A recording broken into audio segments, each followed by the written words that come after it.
o que a gente vê em muitos casos é isso que a gente chama um certo silenciamento das questões emocionais. Então, é importante a gente entender que essas situações são muito diferentes de situações mais corriqueiras dos consultórios particulares. O sujeito não tem um sintoma, né, do qual ele se queixa. Ele tá numa situação que absolutamente não lhe permite viver, né, com dignidade, assim mesmo é a família. Então, vamos dizer, muitas vezes é visto como uma fraqueza ele poder, os sentimentos, né? Ou seja, o desânimo, a tristeza, as lembranças, são vistas como formas de se enfraquecer, o que a gente percebeu que não são, né? Mas o sujeito vai reduzindo a sua vida psíquica. Então, o nosso trabalho é justamente de retomar essa possibilidade de fazer um nexo, né, um laço de significância entre quem ele era e quem ele é.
O desentendimento humano, combinado com interesses econômicos, regimes ditatoriais e religiões extremistas, gerou uma bomba de problemas, que explodiu mais recentemente em 2014 e que ainda devasta países do Oriente Médio, do Caribe e da África.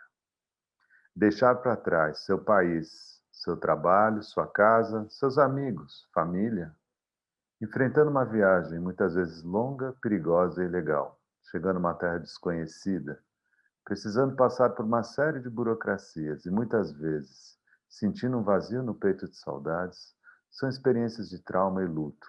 Um luto impedido ou negado, provocando cicatrizes profundas no subjetivo de cada um. Miriam, seja muito bem-vinda ao canal Inconsciente Coletivo. Eu agradeço o convite, é uma honra estar aqui conversando com você. Bom, você sabe que o caminho que me trouxe até você foi o trabalho que você encabeça no Grupo Veredas, com relação, com respeito aos refugiados, aos imigrantes e aos migrantes, né? A gente está dentro de um contexto de uma série sobre saúde mental e eu acho que a pergunta inicial, o ponto de partida para a nossa conversa, seria entender um pouco o que chega na clínica, né, com relação a esse grupo de pessoas. Qual é o repertório? Eu estava lendo uma pesquisa que dizia que 47% dos imigrantes e refugiados apresentam estresse pós-traumático, contra uma média de 3% na população geral. Então, a primeira coisa que a gente, quando começou, né, a gente compõe um grupo de cerca de 40, 45 psicanalistas ligados ao Instituto de Psicologia da USP, né? Foi também ligado à pós-graduação de Psicologia Social da PUC. Uhum. A primeira coisa, e nós estabelecemos também, agora recentemente, uma parceria muito importante com a Fundação Tid Setúbal, né, que vai nos auxiliar num aspecto do nosso projeto, que depois eu conto, né? Tá, Mas legal. o que eu queria te dizer é que a primeira coisa que a gente aprendeu quando começou a trabalhar com os imigrantes e refugiados, há cerca de 15 anos atrás, foi que as pessoas não chegam à clínica, né? A clínica vai até eles. Nós percebemos que a primeira coisa que precisava fazer era uma clínica migrante, ou seja, nós fomos aos lugares que acolhiam os imigrantes, né? A partir do qual o imigrante podia confiar, né, nas instituições e, a partir daí, poder ser possível um trabalho na saúde mental. Um outro aspecto que foi importante foi justamente pôr a pauta da saúde mental como junto com as outras pautas, né, de moradia, documentação, emprego, todas importantíssimas. Mas justamente a saúde mental ela possibilita, né, o imigrante refugiado, e aí não estamos falando de qualquer imigrante refugiado, né, uma certa parcela, possibilita que ele possa recuperar o seu lugar, tanto de fala, como de poder usufruir das poucas ofertas que essas instituições podem fornecer. Um outro ponto, porque a gente trabalha na inflexão desejo e política, e eu acho que imigrante e refugiado mostram muito esse atravessamento. Até 2013, em São Paulo, não havia nenhuma instituição pública de acolhimento dos imigrantes e refugiados, a não ser a Polícia Federal, que, é claro, né, os imigrantes procuravam, principalmente os indocumentados, né, tinham medo de acessar essa instituição. Até porque também, até cerca de 6 anos atrás, a única política era de segurança nacional, ainda a política da época da ditadura, né, onde o imigrante era visto como um inimigo, né? E a política do Bush também incrementou esse aspecto, né? Então, esse lugar social que o imigrante e o refugiado ocupam também são impedimentos para ele poder se sentir em casa, digamos aqui, assim, né? Uhum. Não, a hospitalidade também diz deste lugar. Quantos são esses imigrantes? Qual o perfil deles? Aumentou, diminuiu? Olha, é muito a quantidade de imigrantes é muito variável, né? Então a gente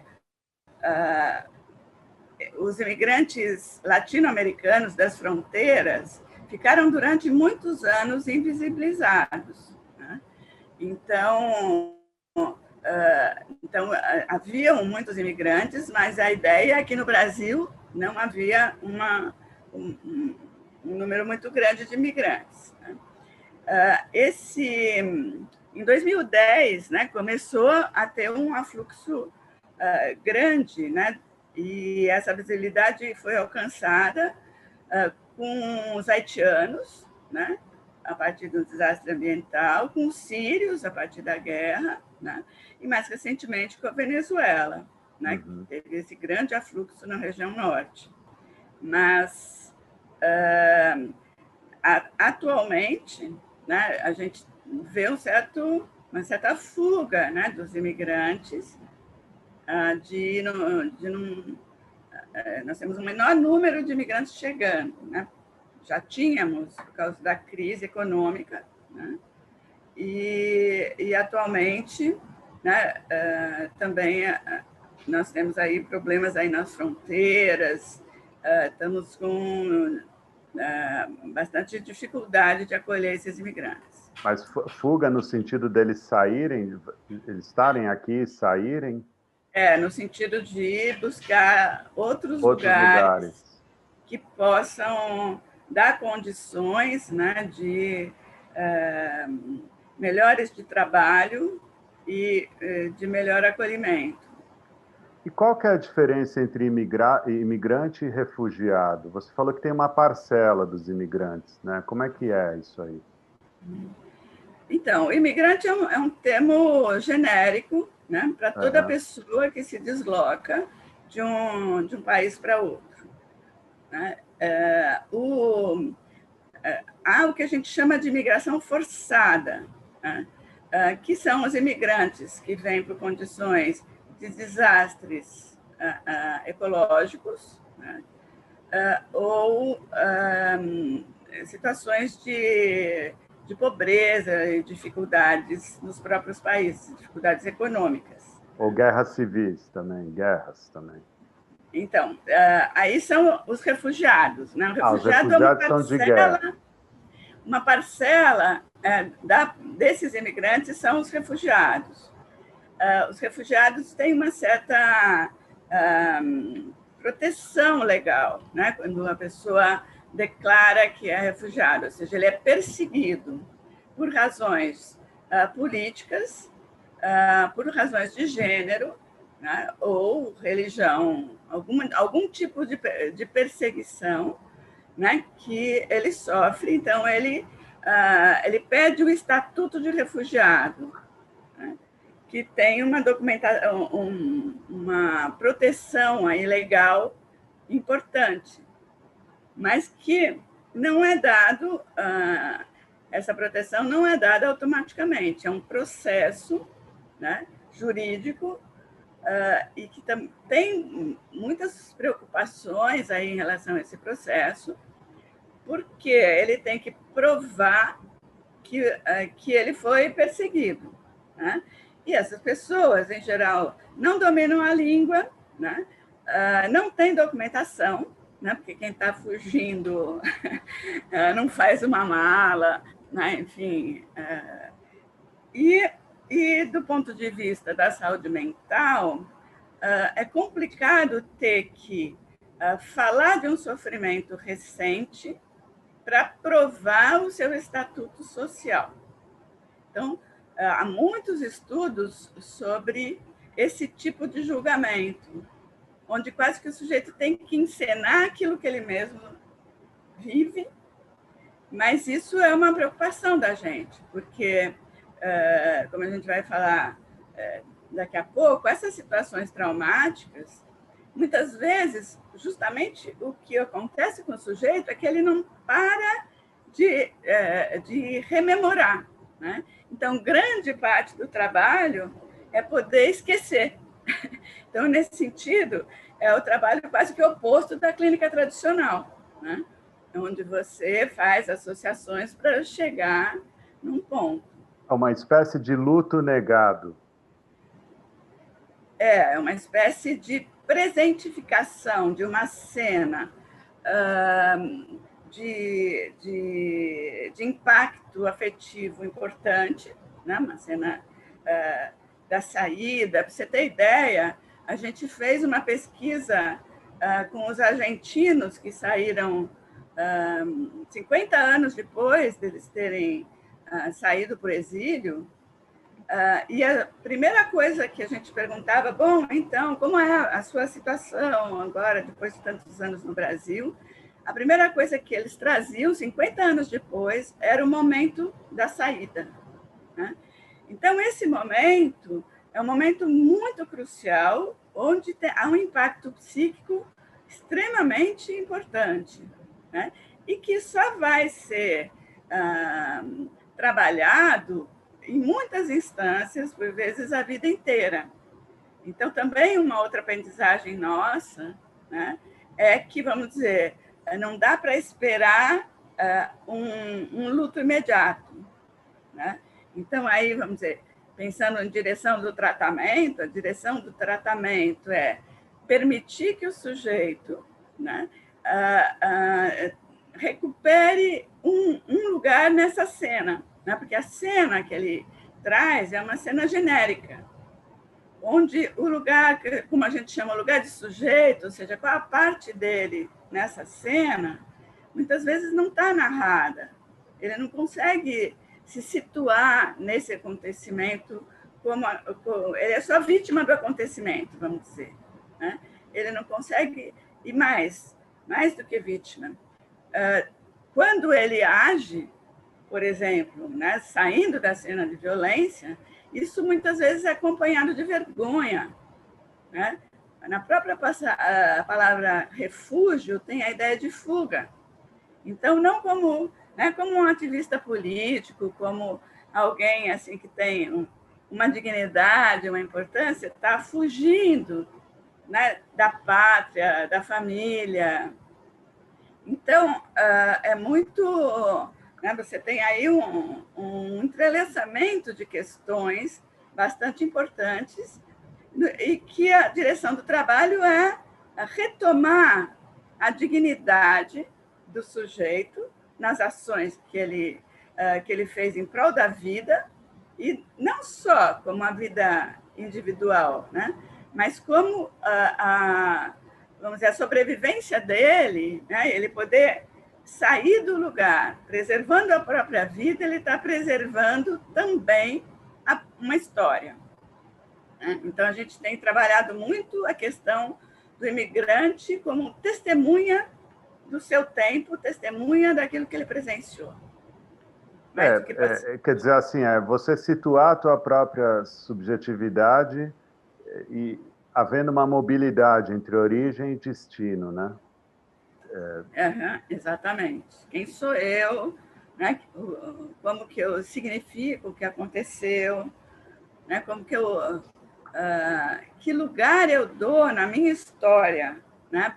Para essa questão. A gente foi ler muito a literatura de guerra, né? E também as experiências do campo de concentração, onde aqueles que sobreviviam, muitas vezes não conseguiam suportar a ideia de ter sobrevivido, enquanto tantos não sobreviveram, né? Então, a gente tem trabalhado com essa vertente. A psicanálise trabalhou muito sobre a culpa, e a gente tem trabalhado sobre a vergonha, né? E a saudade, como é que fica? Então, esse é uma outra vertente, né? A gente chamou as saudades de Banzo, né? Não sei Banzo. se você lembra, né? Sim. É legal você falar de saudades e não de depressão, né? Porque uma coisa que a gente tem tomado cuidado, né? E que fomos muito alertados pelas pessoas que têm essa trajetória, né? Principalmente da Missão Paz, né? A gente aprendeu muito sobre imigração. E a grande preocupação de trazer a ideia da saúde mental era uma experiência deles como a saúde mental como algo que patologizava os imigrantes, né? Ou seja, havia os imigrantes como adoecidos. Não que isso não possa ocorrer, mas o processo de imigrar é um processo que está presente no psiquismo de todos, né? Ou seja, o deslocamento é uma das leis do inconsciente para você ter, né? Freud falou deslocamento e condensação. Então, essas duas leis do inconsciente juntas permitem que a gente se transforme, né? Ou seja, que a gente não tenha o mesmo psiquismo de um bebê, né? Então, a gente vai, por deslocamentos e condensação, se apropriando, né, de um novo corpo, de um novo... Né, procurando se transformar na vida. Então, a questão da imigração é uma questão humana, de todos nós que nos transformamos com as questões da vida. O pertencimento, eu imagino que seja uma questão central. O ressentimento? Pertencimento. Pertencimento, desculpa. Sim, o pertencimento é uma questão central, né? No sentido de que há uma certa idealização, né? E uma certa familiaridade com aquilo que ele perdeu, né? Quem vai para o exterior, quem mora um pouquinho no exterior, sabe muito o que é essa experiência, né? Que é de uma... Quando você ouve a sua língua, quando você ouve uma canção, quando você sente o cheiro de uma comida, né? Aquilo te traz um vigor, te traz memórias, né? Te traz essa ideia de pertencer, né? Então, esse pertencimento é fundamental para que a angústia não tome corpo, né? Agora, eu queria também fazer o desenraizamento, ou seja, a ideia de não pertencer, não é pela imigração só, né? É pela violência, né? É pela violência, ou seja, o sujeito que, né, esse imigrante forçado, ele já estava numa situação, e por isso muitas vezes ele imigrou. Estou fazendo uma separação radical de quando a gente imigra né, porque arranjou emprego no exterior, ou porque... Entendi. Não estamos falando desse tipo de imigração, né? Estamos falando da imigração forçada. Mesmo que ele escolha migrar, e sempre tem uma escolha, a gente chama isso de sofrimento sociopolítico, né? Ele está numa situação social que quase que o impede de ter dignidade para viver, né? Então, é uma busca de dignidade. Então, esse pertencimento, portanto, já sofria um abalo, né, no lugar mesmo de origem, né? Tanto é que a gente, por vezes, né, não existe... Né, a gente vê aqueles barcos de refugiados, não dá para caracterizar uma pessoa, cada um tem um processo diferente, né? Tem uma história, e está ali com... E a psicanálise trabalha no 1 a 1, né? Mas esse sofrimento sociopolítico, essas violências sofridas no país de origem, nessas trajetórias, nessa hostilidade, no ódio que se perpetuou nesses últimos tempos, como na população, como imigrante, como xenofobia. Exatamente, né? Como alguém que está... enfim, foi uma política americana, europeia, né? De que o ódio ao imigrante se instala como um lugar social. E estar no lugar de ser odiado, né, é por si só, né, um impasse psíquico também, né? Porque, afinal, todos queremos ser amados, não odiados. Eu acho que tem uma questão também do entrelaçar de culturas, né? E a transmissão de valores e história, né? Que deve passar pela vergonha e por uma confusão enorme também, né? Pra você saber o que você consegue levar adiante e o que você precisa adaptar, né? Sim, sem dúvida. É sempre um dilema, né? O que você preserva da própria cultura e o que você assimila da cultura do país que você chegou, né?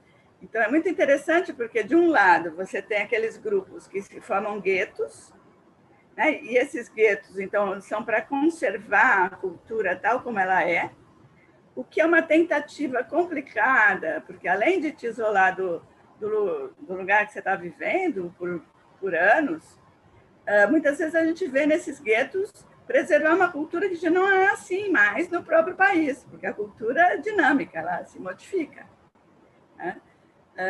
Então, a gente vê um certo estranhamento de quando essas pessoas conseguem voltar ou visitar os seus países, eles estão com uma cultura defasada, né, de 10 anos atrás, né? Então, e o outro é o que a gente chama uma adesão à crítica, né? Idealizadora do lugar né, de acolhida, onde o sujeito abre mão, né, e desvaloriza, muitas vezes ajudado pelo discurso oficial falando aí sobre, né, um descaso, vamos dizer, uma desvalorização né, com países aqui da América Latina, alguns países africanos, né? Então, o sujeito pode abrir mão, né, e fazer uma adesão à crítica, né? O que também, vamos dizer, se, num primeiro momento, ele pacifica, né, a sua pertença, né, ele perde justamente essa distância de poder perceber que o país de acolhida tem problemas, né? E eu acho que, nesse sentido, também, esses imigrantes vivem na pele e nos anuncia essa dimensão não acolhedora do brasileiro, né? Uhum. A gente tem uma autoimagem assim, muito, né, que o brasileiro é acolhedor e tal. Os imigrantes, principalmente aqueles, né, aqueles que são negros, aqueles que têm traços indígenas ou marcados aí pela pobreza, eles encontram um país bastante hostil, né? Em geral, esses imigrantes e refugiados, eles são marcados pela pobreza? Você tem vários tipos, né? Dependendo do lugar de pertença. Por exemplo, a maioria dos bolivianos vem para procurar uma vida melhor, né? Uhum. Ou pessoas do interior de alguns países, né? Outros não, mas o que acontece é que, mesmo que a pessoa tenha, vamos dizer, um diploma de nível superior, ele não é Validado. reconhecido, não é validado, né? Então, ele vai ter que mudar completamente a forma de viver, o status, né? Se ele tinha um status de classe média, enfim, ele perde, né? Muitas vezes ele, né, vai né, ter que... E vai viver essa situação de exploração, né? Porque quando a pessoa está desprotegida socialmente, muitas vezes ele encontra acolhimento nessas instituições, mas muitas vezes ele é explorado. Então, assim, a clínica chega nas pessoas, né? Mas quais são os transtornos, esse estresse pós-traumático, ele se manifesta de que forma? Uhum. Então, o que a gente vê em muitos casos é isso que a gente chama um certo silenciamento das questões emocionais, né? Silenciamento. Então, uma objetificação, né, em práticas objetivas, sem conseguir se colocar subjetivamente, né? Então, é isso que entra, até o casamento entra isso, né? Já que você não pode... No emprego, o casamento também é um laço fortíssimo, né, com o outro. Aí, vamos dizer, já envolvendo tanto a questão da cultura como a questão do laço amoroso, né? Já é uma Sim. demanda mais forte. Então, é importante a gente entender que essas situações são muito diferentes de situações mais corriqueiras dos consultórios particulares. O sujeito não tem um sintoma, né, do qual ele se queixa.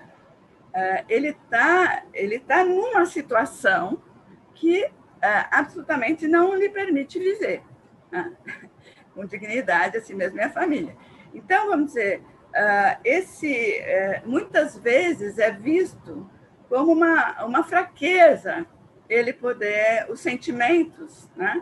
Uhum. Ou seja, o desânimo, a tristeza, as lembranças, são vistas como formas de se enfraquecer. o que a gente percebeu que não são, né? Mas o sujeito vai reduzindo a sua vida psíquica. Então, o nosso trabalho é justamente de retomar essa possibilidade de fazer um nexo, né? Um laço de significância entre quem ele era e quem ele é, né? Porque senão ele fica reduzido a um sujeito que a gente chama de necessidade, não de desejo. O pessoal consegue se reorganizar a própria vida, Olha, a ressocialização, esse mito, né, de reorganizar a vida, como é que eles conseguem atingir? Sim, sim, consegue. É incrível, né? A gente aprende muito nesse sentido, como pessoas que passaram por situações horríveis, né? Tanto de penúria econômica, mas muitas vezes assassinatos de familiares, perseguições, enfim, todas essas estupros. E as pessoas conseguem, quando conseguem, né, uma rede, né, que a gente chama uma rede aí de assistência e também com outras pessoas, né, eles conseguem sim se refazer, né? Eu acho que a gente aprende muito com os imigrantes, né? A gente olha a situação e fala: nossa, se eu tivesse nessa situação, eu acho que eu não teria forças. A clínica é fundamental nesse sentido? Então, a clínica é fundamental para alguns casos. E aí eu quero diferenciar um pouquinho, a gente não trabalha com o conceito de estresse pós-traumático, porque o estresse pós-traumático ele dá ênfase à situação, a uma situação de violência externa ao sujeito, né? A noção de trauma da psicanálise é bem diferente, né? Todos nós, o traumático na psicanálise é justamente você perder esse né? Isso que nos envolve e que envolve esse vazio que nos constitui, né? O Lacan usa a ideia do vaso e do oleiro, né? Quer dizer, o sujeito humano é um vazio que, com as suas experiências, as suas memórias, dá um contorno para esse vazio, e esse somos nós. O que a experiência, né, principalmente de violência de uma pessoa em relação a outra, ela faz desfazer um pouco esse contorno, né? Então, nisso, a clínica é muito diferente da neurose, né? Porque é restituir esse lugar narcísico, né? Esse lugar do sujeito dar para si uma experiência, trazer as boas memórias, não as más lembranças, também essa é uma diferença, né? Então, aquilo que me constituiu, aqueles que me acolheram, para que não fique só, né, como a cena da violência não fique a única referência, né, que fica ali pulsando. Você teria algum caso, assim, um estudo de caso que pudesse ilustrar essa nossa conversa? Sim. Eu acho que tem enfim, 2 trechinhos que ilustram um pouco o tipo de trabalho que a gente faz com, né, uma parcela. Né? Várias pessoas não precisam de atendimentos de longo prazo. Alguns sim, né? Mas a maioria precisa mais dessa restituição de um lugar. Uhum.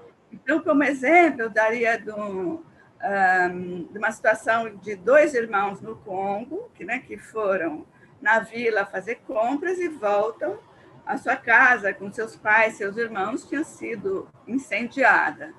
Né? E daí eles fazem ali rapidamente um trato de que cada um ia fugir para um lado, para pelo menos um sobreviver. E esse rapaz, né, de 18, 19 anos, acaba chegando no Brasil, um deles. Né? e com a memória da casa incendiada, né, voltando. A mesma coisa de um estudante, também de 17, 18 anos, chegou com 18, que os pais eram professores universitários, a polícia vai na casa deles, né, mata os pais e ele assiste, né, escondido. As irmãs ajudam ele a fugir do país, e quando ele chega aqui, ele fica sabendo que por isso as irmãs também foram assassinadas. Do Congo também? Não, esses são aqui esse é um caso mais antigo, aqui da América Latina. Uhum. Eu daqui a pouco lembro da onde. Não, esse é de Angola. De Angola. Esse segundo caso, o primeiro é do Congo. Então, assim, o trabalho nessas dimensões para a gente não é elaborar tudo isso, né? Vamos dizer, é isso que eu estava te dizendo, isso demora a vida inteira, né? Mas, para ele sair daquela crise, né, de que a vida perdeu sentido, isso que eu estava dizendo da fuga, da vergonha de ter saído, de sobreviver. Entendi. O que a gente trabalha é encontrar um ponto de referência a partir do qual tenha sentido ele sobreviver. Entendi. Né? Então, eu gosto desses dois casos porque são bem diferentes esse ponto. Uhum. No caso do rapaz, né, aqui do Congo, o ponto que ajudou ele se ancorar, né, para começar a se reorganizar foi o desejo de encontrar o irmão, saber o que tinha acontecido com o irmão. Uhum. Né? Então, você vê, para ele saber o que aconteceu com o irmão, ele tem que procurar outras pessoas. Uhum. Ele tem que, vamos dizer, sair da posição, né, de sofrimento, de desânimo, de não conseguir, né, para ir buscar formas de ações para essa busca. Aprender a língua do país, aprender os lugares onde você encontra pessoas do Congo, quem pode ajudar nessa busca. Entendi. Já o rapaz, né, dos pais universitários, ele começa a ter como ponto de referência o começar a estudar, né? Porque os pais valorizavam, eram professores universitários, né? Então, valorizavam os estudos, queriam que ele estudasse, então ele vai, enfim, põe ali, daí a gente faz parte do tratamento, ajudar. Na USP tem os cursinhos populares, né? A gente ajudou ele para um cursinho, e veja bem, né? Ele saiu da vontade de morrer, né, junto com a família, para dar sequência aos valores familiares. E, com isso, né, ele ser, vamos dizer, aquele que vai poder, como eu estava dizendo, ser uma testemunha ou trazer em si, num outro lugar, aquilo que os valores e a cultura que seus pais lhe deram. Né? Inclusive, a posição, né, de protagonismo político. Quer dizer, ele não falou isso né, mas estudar para ele era, né, dar sequência ao valor aí dos seus próprios pais. O que os imigrantes e refugiados acham de São Paulo e do Brasil? Desculpa, eu não entendi. O que os imigrantes e refugiados acham do Brasil?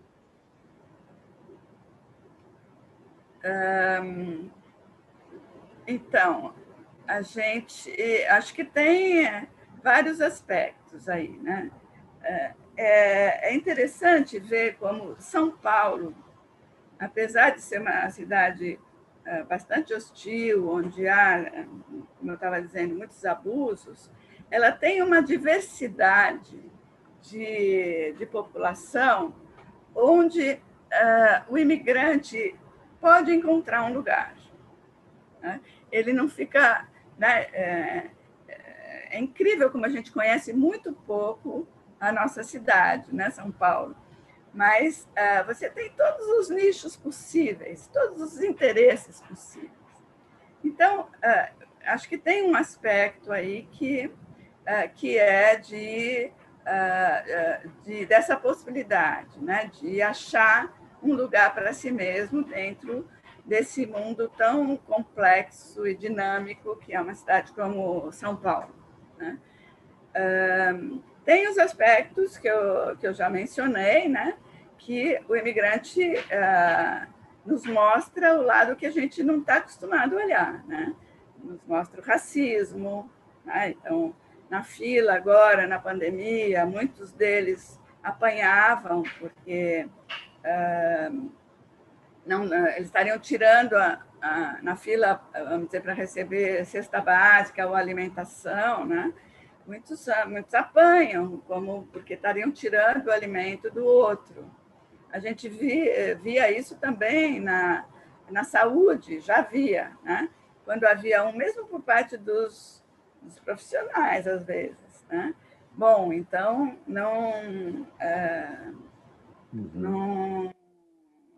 ele não tem direito, né? Já tem pouco para a população, daí vem gente de fora. Então, tem essa hostilidade, esse ódio que eu falei também logo no começo. Mas, então, você tem um misto de situações.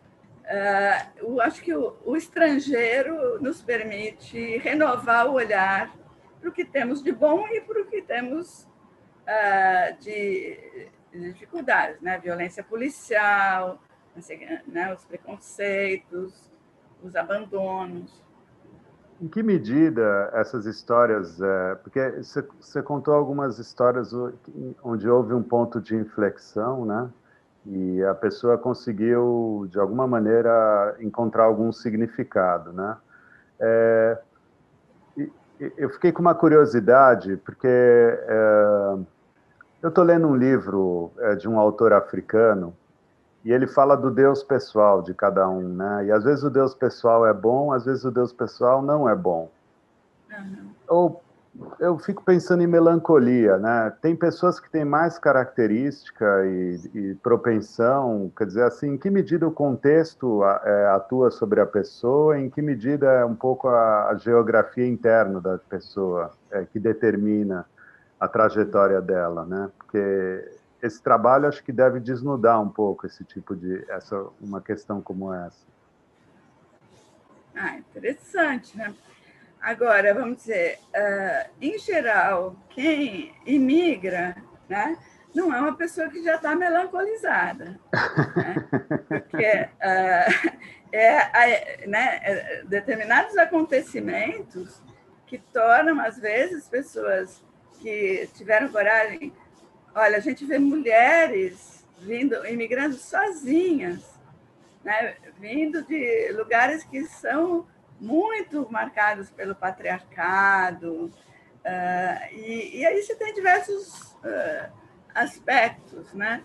Por exemplo, a hora que essa mulher tem filho é um momento de crise, né? Porque a gravidez, o parto, são tradições que ela precisa das referências culturais. Sim, certamente.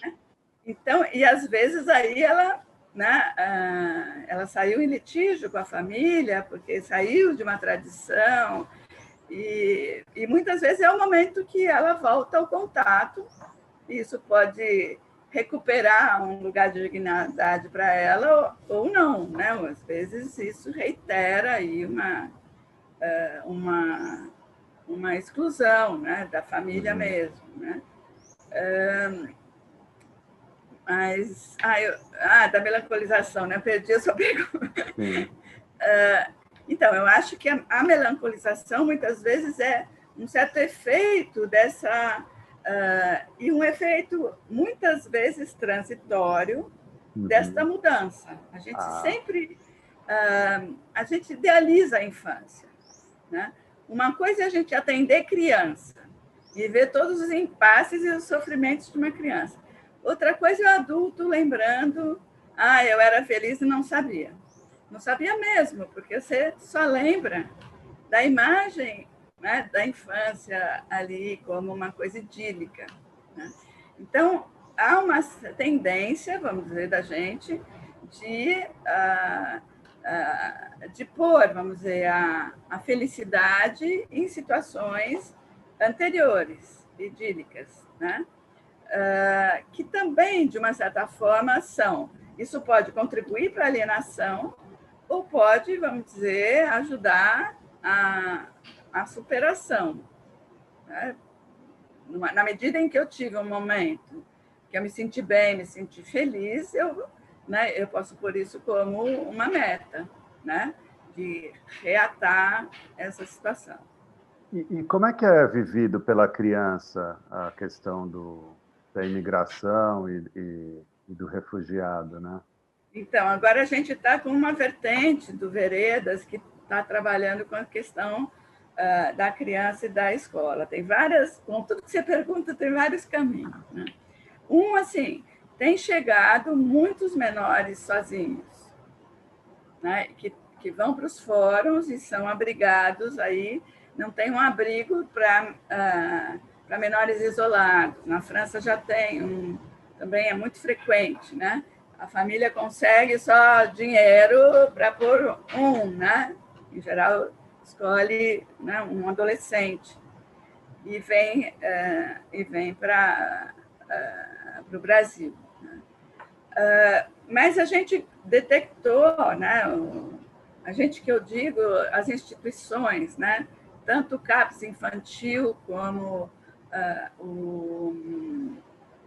as instituições de acolhimento, né, principalmente o CRAI, que é o Centro de Referência e Acolhida para Imigrantes, de que estavam chegando muitas crianças diagnosticadas como autistas, né, nos CAPs infantis. Os CAPs começaram a fazer essa relação. Um grande número de crianças, todas filhos de imigrantes. E que não apareciam, porque eram filhos de imigrantes nascidos no Brasil, então eles apareciam como brasileiros, né? Então, só quem está lá prestando atenção que pode ir encaminhados pelas escolas, né? Então, a gente, né, tem uma parte agora do nosso grupo que está fazendo um pouco esse trabalho, né? Então, o Pedro Seikman, né, fez um trabalho nessa direção, com crianças, a Joana Primo com as escolas e com os CAPs infantis. Uhum. O que se percebe, né, isso é bastante inicial ainda nesse trabalho, mas a criança que imigra com os pais, ela é a primeira a aprender a língua. Então, nos abrigos, era interessante, porque a criança se torna o intérprete dos pais. Uhum. Em 2 minutos, crianças, né, novinhas, ela está ali de intérprete dos pais, porque os pais demoram, porque tem conflitos com a nova língua, né? Isso que a gente fala, bom, eu vou assimilar a língua do outro, vou deixar de falar a minha. A criança se vira muito bem. Então, mas as crianças que nasceram aqui no país, né, muitas vezes elas vêm, né? Daí tem 2 tipos, né? Aquelas que, quando os pais estão em trabalhos análogos a escravos, né? Onde a criança não tem lugar para ficar, às vezes ela fica isolada numa sala muito tempo, porque ela não pode atrapalhar o trabalho dos pais. Né? Então, a gente vê dificuldades importantes na aquisição da fala com esse isolamento da criança, né? Nessas condições aí de trabalho muito difíceis. E depois a gente tem que encontrar que faltam uma certa percepção aí uma certa política nas escolas de acolhimento da criança estrangeira, né? Que né, a gente até tem discutido, falado, poxa, a classe média paga tão caro, né, para as escolas bilíngues, para as escolas, né, para ensinar línguas para os seus filhos, e, de repente, em algumas escolas, isso é visto como algo que atrapalha, né? E não algo que soma. Miriam, quando alguém fala somos uma nação de imigrantes, o que vem na sua cabeça? Então, somos mesmo, né? Mas acho que a gente esqueceu disso. Né? É incrível como o brasileiro, né? O seu sobrenome, o meu sobrenome, tem marcas de imigrações, por exemplo, sabe? Esse recorte. Né? Mas é como se isso já fosse um passado, né? Nós nos orgulhamos disso, mas não temos facilitado a vida dos recém-chegados.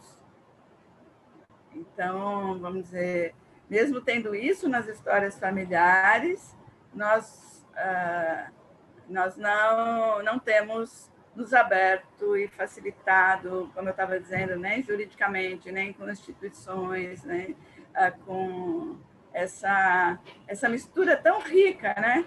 Quer dizer, a nossa culinária, a nossa cultura conseguiu fazer isso, né? Que você estava perguntando, nossa, como que junta duas culturas?